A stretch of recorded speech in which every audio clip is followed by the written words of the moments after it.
구약성경 83페이지 출애굽기 2장 1절에서 10절입니다.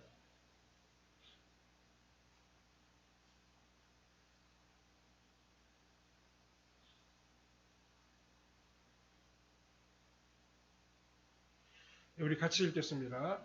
레위 가족 중 한 사람이 가서 레위 여자에게 장가들어 그 여자가 임신하여 아들을 낳으니 그가 잘생긴 것을 보고 석 달 동안 그를 숨겼으나 더 숨길 수 없게 되매 그를 위하여 갈대 상자를 가져다가 벽청과 나무 진을 칠하고 아기를 거기 담아 나일 강가 갈대 사이에 두고 그의 누이가 어떻게 되는지를 알려고 멀리 섰더니 바로의 딸이 목욕하러 나일강으로 내려오고 시녀들은 나일 강가를 건널 때 그가 갈대 사이의 상자를 보고 시녀를 보내어 가져다가 열고 그 아기를 보니 아기가 우는지라 그가 그를 불쌍히 여겨 이르되 이는 히브리 사람의 아기로다.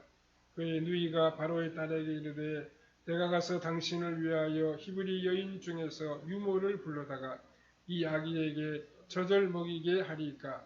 바로의 딸이 그에게 이르되 가라 하매 그 소녀가 가서 그 아기의 어머니를 불러오니 바로의 딸이 그에게 이르되 이 아기를 데려다가 나를 위하여 젖을 먹이라. 내가 그 삭슬 주리라.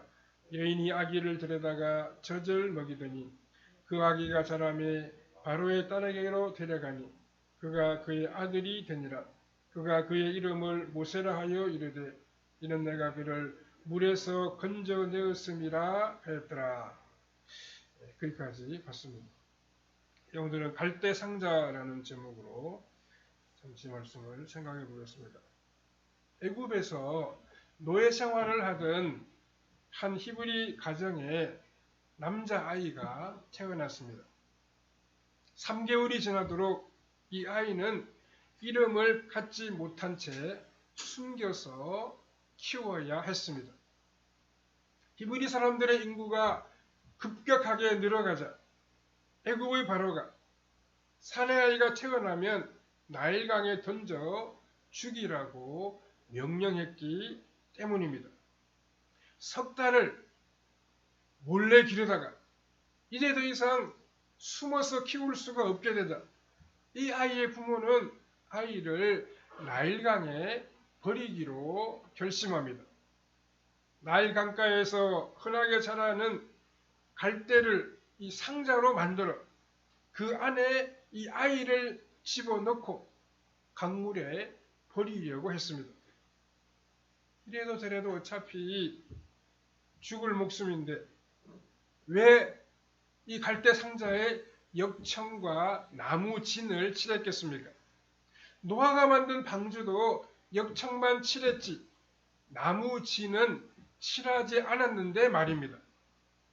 아마 이 부모는 물이 스며들지 못하게 하여 오랫동안 생명을 보존하도록 하기 위하여 그렇게 했던 것으로 짐작이 됩니다. 부모는 이 상자에 아이를 넣어 나일강에 띄웠습니다. 갈대 상자는 애굽에서 이스라엘 가정들이 얼마나 큰 위기에 직면해 있었는지를 우리에게 잘 보여줍니다.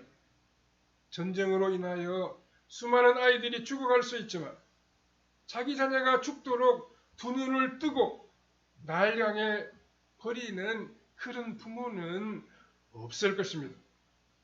갈대 상자는 그 나라의 상황이 얼마나 안타깝고 잔인했는지를 우리에게 보여주고 있습니다. 아이를 나일강에 띄웠으나 그냥 강물에 흘러가도록 그렇게 버리지는 아니했습니다. 나일 강변의 어느 지점, 갈대숲 사이에 갈대 상자를 고정시켜 놓은 것으로 보입니다.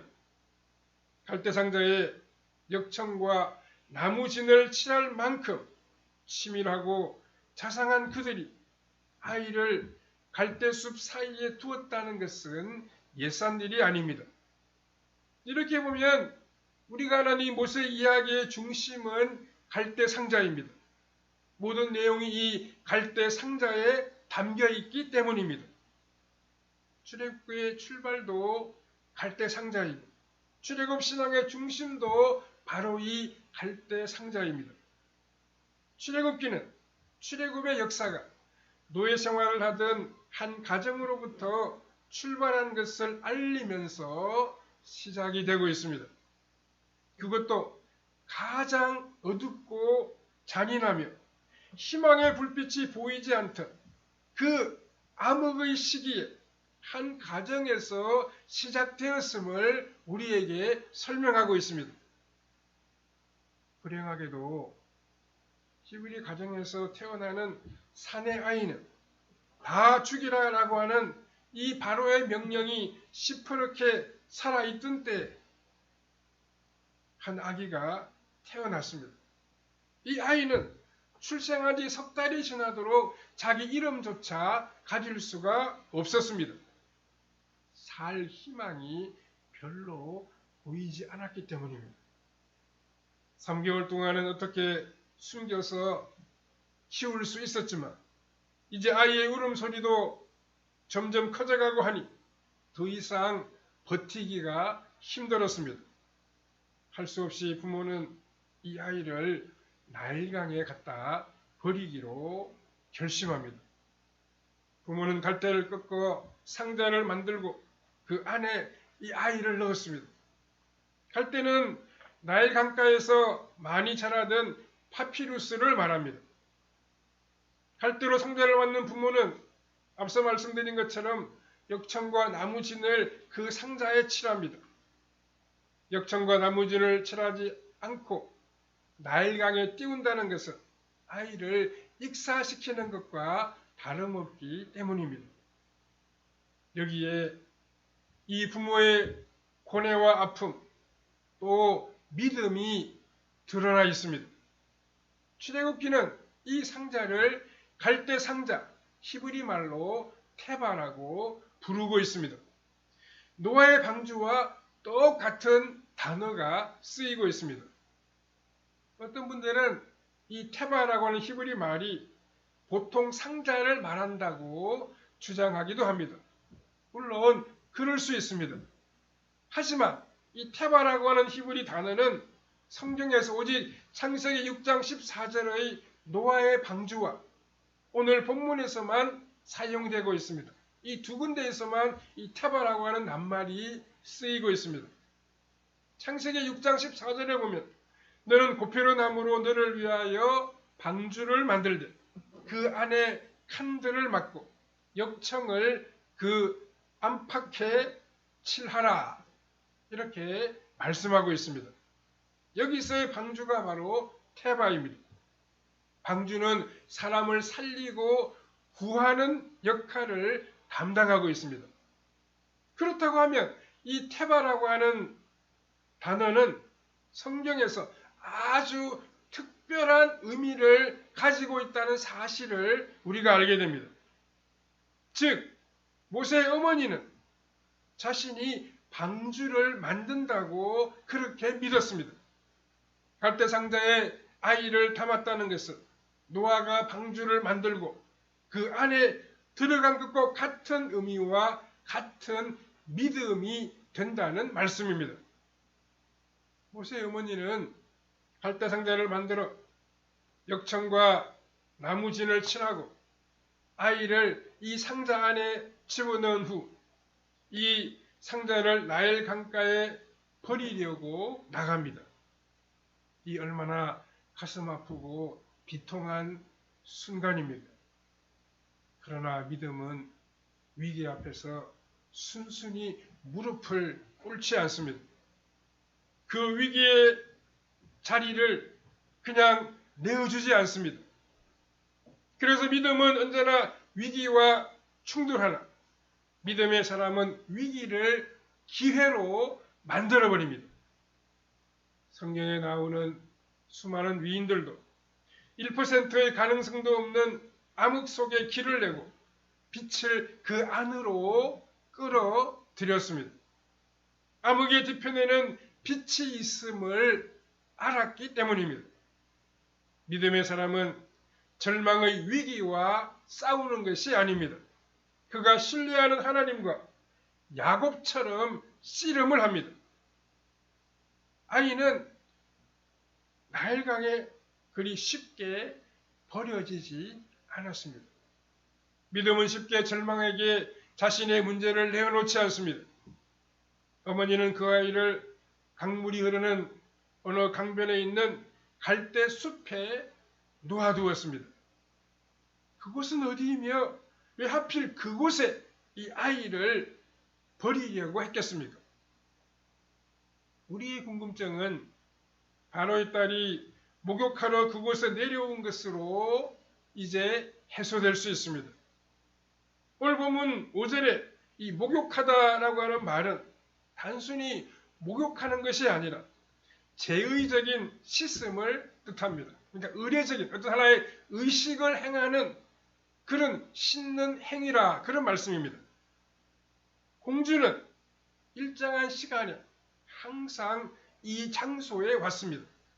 성경은 공주라고 부르지 않고 바로의 딸이라고 설명을 하고 있습니다. 히브리 남자아이를 다 죽이라고 명령한 그 바로의 딸입니다. 어떻게 보면 아이를 호랑이 굴에 집어넣은 꼴이 된 것 같습니다.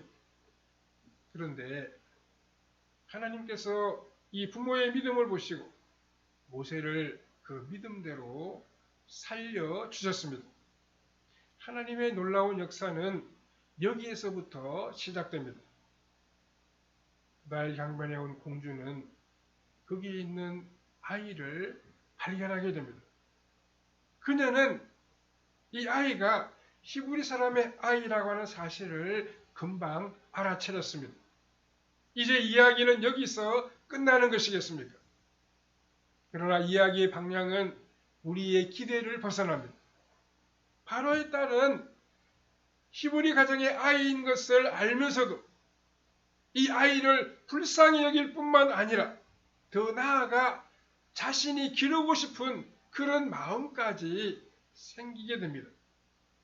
어떻게 그럴 수 있겠습니까? 본문 6절에서는 아이가 울고 있는 모습을 보고 불쌍히 여겼기 때문이라고 기록하고 있습니다. 그렇다고 하면 이 공주는 아버지를 닮은 딸은 아닌 것 같습니다.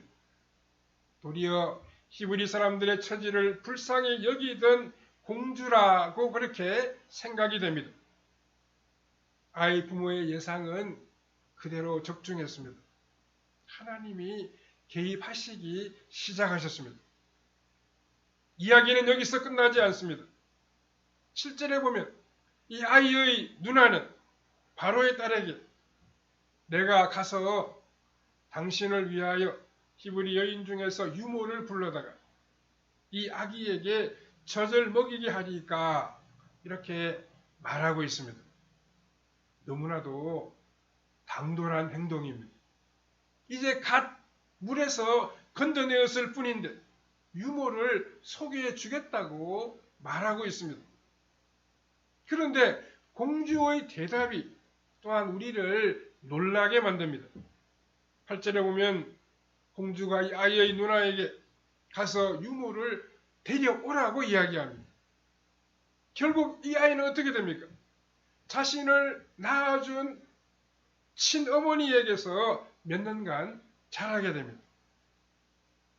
어머니는 사랑하는 이 아들을 어떻게 길렀겠습니까? 이것이 알고 싶은 이유가 있습니다. 장성한 모세가 달라졌기 때문입니다. 궁중에 들어간 모세는 애굽 생활을 시작했습니다. 애굽에서 최고의 교육을 받았습니다. 그렇게 약 35년이 지나갔는데 이 모세는 어떤 사람이 되었겠습니까? 여기에 대해서 성경은 아무런 언급도 하고 있지를 않습니다. 그런데 오늘 본문에 이어지는 출애굽기 2장 11절에 보면 놀라운 소식이 우리에게 전해지고 있습니다.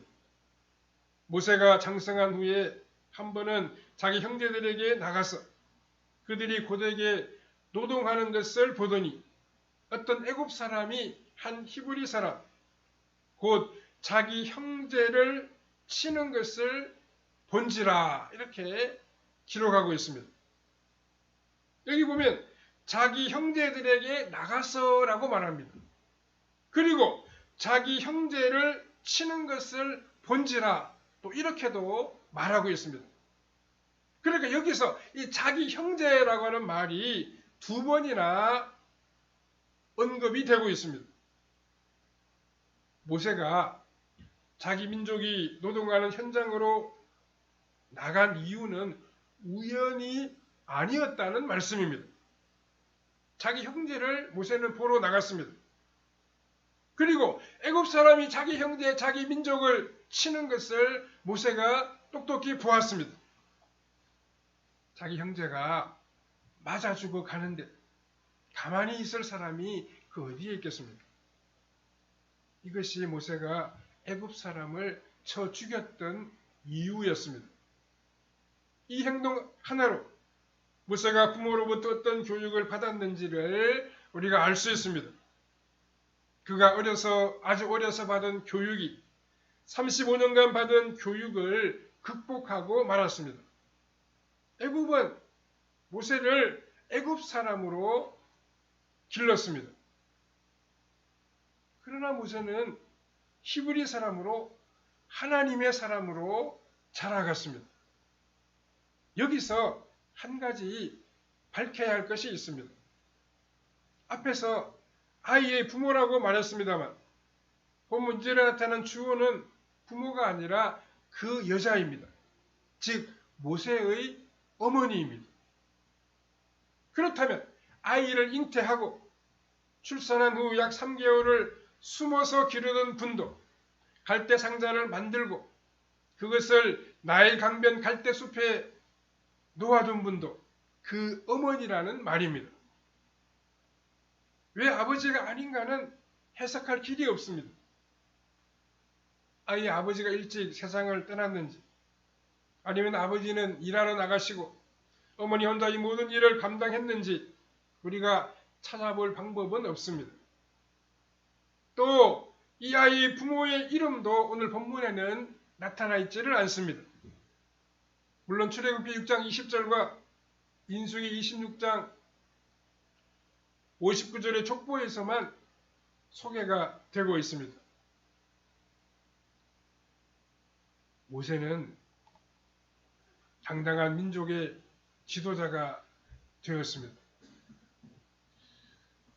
오늘날의 말로 하면 부모로부터 분리되어 유년 시절과 청소년 시절을 보냈지만 자기 감정을 억제하지 못하고 자기 마음대로 날뛰는 그런 사람이 된 것이 아니라 민족을 사랑하고 정의를 사랑해서 잘못된 일과 잘된 것을 분별해서 행동하는 훌륭한 지도력을 갖춘 인물이 되었습니다. 우리가 아는 것처럼 그 모세는 하나님을 만나서 명실공히 이스라엘의 해방자 하나님의 사람 모세가 되었습니다. 어떻게 모세는 이렇게 반듯한 인격을 갖춘 성숙한 사람이 되었겠습니까? 오늘 본문 3절에 보면 더 숨길 수 없게 되며 그를 위하여 갈대 상자를 가져다가 역청과 나무 진을 칠하고 아기를 거기 담아 나일 강가 갈대 사이에 두고라고 했습니다. 그의 부모는 갈대 상자를 만들었던 사람입니다. 그리고 그 상자를 강가의 갈대숲 사이에 놓아둔 그런 사람입니다. 그런 분들이 자녀를 어떻게 양육했는가는 말하지 않아도 분명합니다. 그처럼 짧은 시간에 어떤 교육을 했기에 모세는 그처럼 성장하였겠습니까? 우리는 단지 유대 어머니들의 교육 방법을 통하여 추측할 수 있을 뿐입니다.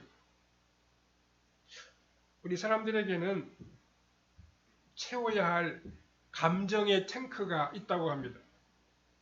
즉 사랑으로 채워야 할 사랑의 탱크입니다. 단순히 그냥 말로 사랑한다라고 하는 것으로 이 감정의 탱크가 채워지는 것은 아닙니다. 아주 특별한 느낌이나 감격을 주었을 때 그것만이 그 빈 탱크를 채울 수 있습니다. 이 탱크를 채울 수 있는 5가지 사랑의 언어는 신체 접촉, 긍정의 언어, 양질의 시간, 선물, 그리고 섬김의 행위라고 합니다. 모세의 어머니는 이 5가지를 다 사용하여 이 아이를 길렀을 것입니다. 모세의 어머니가 모세에게 한 가장 중요한 교육은 접촉이었습니다. 죽음에서 돌아온 이 아들이 그 얼마나 애틋했겠습니까? 만져보고 쓰다듬고 입을 맞추면서 사랑한다는 말을 그 얼마나 많이 이 어머니가 해주었겠습니까? 본능적으로 이 어머니는 눈물로 아이를 가슴에 꼭 안고 아마 이렇게 말했을는지도 모르겠습니다. 내가 너의 엄마야. 그리고 아들아 사랑한다 사랑한다. 너는 애굽 사람이 아니야. 너는 자랑스러운 하나님의 백성인 히브리 사람이란다. 아마도 이런 말을 많이 해 주었을 것입니다. 최고의 교육은 신체 접촉을 통해 들려주는 사랑과 인정의 언어들입니다. 오늘날의 부모들은 아이들과 같이 있을 시간조차 없는 경우가 참 많이 있습니다. 자녀들은 사랑한다는 말만 듣고 자라고 있습니다. 부모 같이 시간을 많이 보내고 공감하는 그런 기회를 많이 가져야 되는데 그렇지 못한 경우도 많이 있다는 것입니다. 또 다른 교육 방법은 유대인들이 강조하는 이야기를 해주는 것입니다. 조상대대로 내려오던 믿음의 조상들에 대한 전승을 늘 들려주었을 것입니다. 또 모세를 기르면서 모세가 어떻게 죽음에서 살아났는가 하는 것을 이야기해 주었을 것입니다. 그리고 하나님에 대한 이야기를 많이 해 주었을 것입니다. 모세는 어려서부터 철저하게 하나님에 대하여 들었고 하나님의 민족에 대하여 많은 이야기를 들었을 것입니다. 그러니까 모세는 자기 정체성에 대한 확실한 교육을 받게 되었다는 말씀입니다. 어머니에게 들었던 이야기는 평생 동안 그 사람의 머리에 남아서 그 사람을 지배하게 됩니다. 그리고 그 이야기는 자신의 이야기, 자신의 현실이 될 수 있습니다. 또한 그 이야기를 따라서 살아가게도 되어집니다.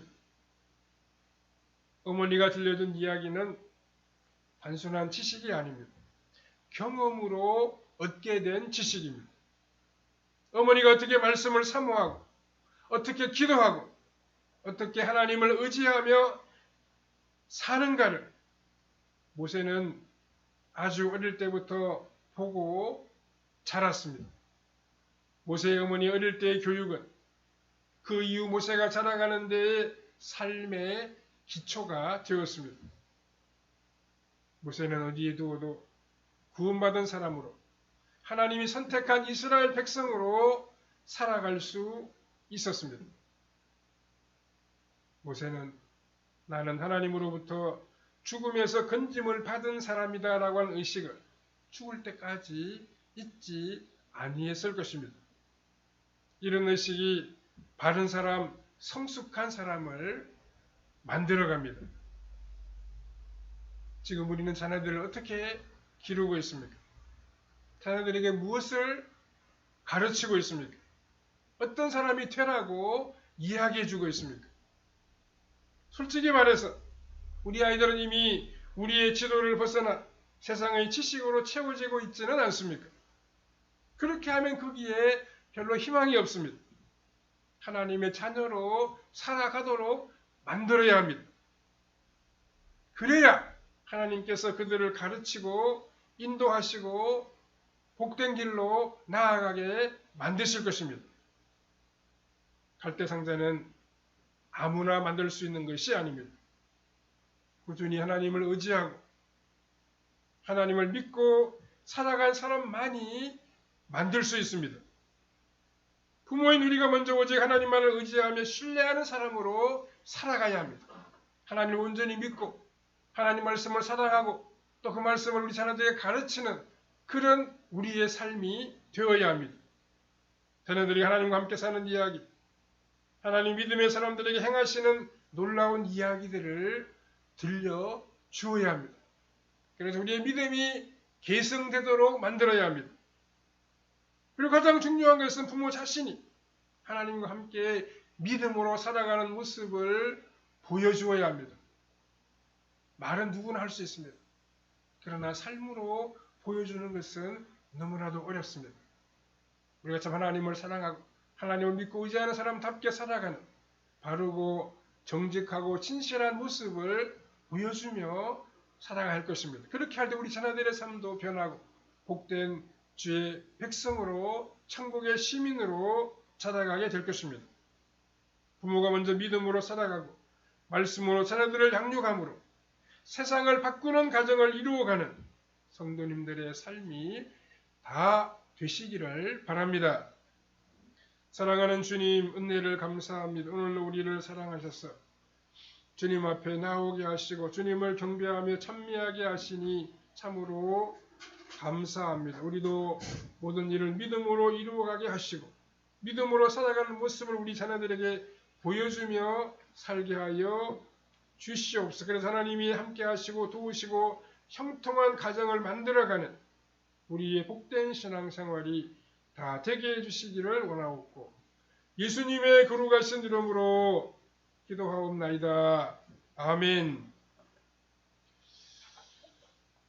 찬송가 400